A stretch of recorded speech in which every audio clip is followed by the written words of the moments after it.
ये बच्चों का एक अजीब झुंड है। वो हाथों से आग लगा सकते हैं, मुंह से मधुमक्खियां निकाल सकते हैं, गर्दन के पीछे से चावल खा सकते हैं, उड़ने के लिए पंख बहुत हल्के हैं। ना दिखने वाला लड़का हर जगह घूम रहा है और जुड़वा बच्चे पत्थर में बदल गए। ये मिसेस पेरेग्रिन का जादुई बिला है। अभी तो कहानी शुरू हुई है। जैक अपने दादा से मिलने गए जो अकेले रहते हैं। दादाजी के साथ जंगल में दुर्घटना हो गई थी जिसे कोई देख नहीं पाया। दादाजी के जाने से पहले उन्होंने जैक को छोटे आइलैंड को ढूंढने के लिए कहा। किताब के नोट्स के अनुसार जैक छोटे द्वीप पर गया, लेकिन ये जगह खंडहर में बदल गई। आइलैंड के निवासियों से उसे पता चला ये विला 1943 में हवाई हमले में नष्ट हो गया था।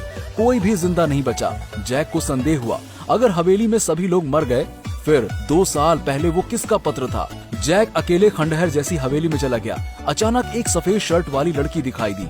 इसके अलावा 2 ममीकृत बच्चे थे। जैक डर गया और भागने लगा। वो बेहोश हो गया। जब वो उठा तो उसे पता चला कि वो एक लड़की के कंधे पर है। उसने इन अजीब लोगों को अपने आंखों के सामने देखा, अपने दादा की कहानियों की तरह जिसमें बच्चों के पास महाशक्ति होती थी।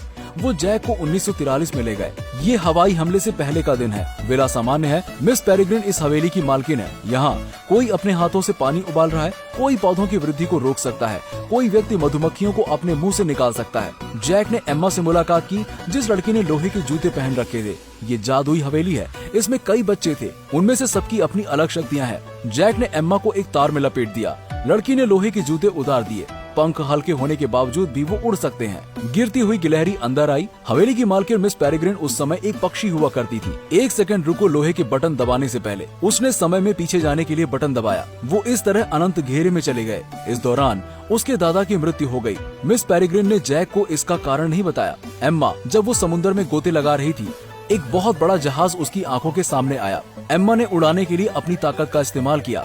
समंदर का पानी तुरंत भर गया। पुराने बॉक्स में कुछ तस्वीरें मिली जो सभी डरावनी थी। एम्मा मिस पेरेग्रिन के साथ जैक को ढूंढती है। हर दिन कुछ पारदर्शी राक्षस दिखाई देते हैं। अब मिस पेरेग्रिन उन्हें खत्म करने के लिए तैयार है। जैक को अंत में पता चलता है कि उसे अपने दादा की महाशक्तियां विरासत में मिली हैं। वो अदृश्य राक्षसों को देख सकता था। मिस पेरेग्रिन ने जैक को मामले की सच्चाई बताने का फैसला किया। कई सालों पहले ऐसे लोगों का एक समूह था जिन्हें अमरता के लिए अनुवांशिकी रूप से संशोधित किया गया था। वो पक्षियों को परियोजना में वापस लाना चाहते थे, लेकिन विफल रहे। सभी लोग फिर किसी और रूप में बदल गए। पारदर्शी शरीर, बहुत बदसूरत। सुपर पावर के साथ इंसानी रूप में जिंदा रहने के लिए उन्होंने आंखों की रोशनी खानी शुरू कर दी। मिस पेरेग्रिन ने समय चक्र का आविष्कार किया, बच्चों की सुरक्षा के साथ समय की सुरक्षा के लिए। म्यूटेंट ने जैक के दादा को मार डाला, मिस पेरेग्रिन का स्थान पाने के लिए। अमरता की एक लड़ाई फिर से शुरू हुई। जैक अब वास्तविकता में वापस आ गया। म्यूटेंट जैक का पीछा कर रहे थे और जैक का पीछा करते करते ही वो समय चक्र में अंदर आ गए। असहाय मिस पेरेग्रिन एक समय पक्षी में बदल गई जो पिंजरे में है। म्यूटेंट के खतरे से मिस पेरेग्रिन एक पिंजरे में उड़ने वाले समय पक्षी में बदल गयी। उन्होंने सभी बच्चों को सुपर पावर के कमरे में बंद कर दिया। अब अदृश्य राक्षसों को सिर्फ जैक देख सकता था। समय चक्र खत्म हुआ। उन्होंने मिस पेरेग्रिन को बचाने का फैसला किया। एम्मा ने हवा उड़ा दी जिससे नाव डूब गई। समुद्र में नाव अब डूब गई है। वो अब 2016 के समय चक्र में पहुंच गए। एम्मा ने अदृश्य राक्षस को फुसला लिया था। अन्य लोगों ने स्नोबॉल और रंग का उपयोग किया ताकि वो दिखाई दें।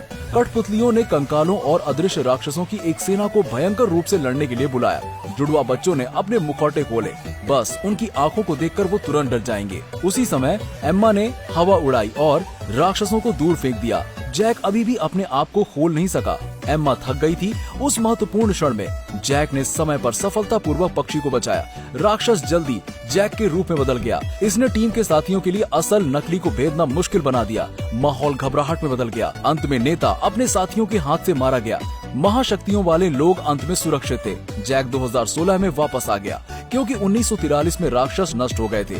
तो जैक के दादा अभी भी जीवित थे। दादाजी ने जैक को प्रोत्साहित करने के लिए उसे एक किताब दी।